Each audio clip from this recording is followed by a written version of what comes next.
துன்பம் போம் நெஞ்சிற்பதிப்போர்க்கு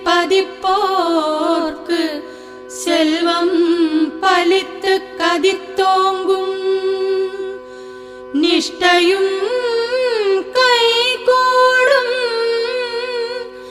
நிமலருள் கந்த ஷஷ்டி கவசந்தனை அமரரிடர் தீர அமரம் புரிந்த குமரனடி நெஞ்சே குறி. ஷஷ்டியை நோக்க சரவண பவனார் சிஷ்டருக்குதவும் செங்கதிர்வேலோன் பாதமிரண்டில் பன்மணி சதங்கை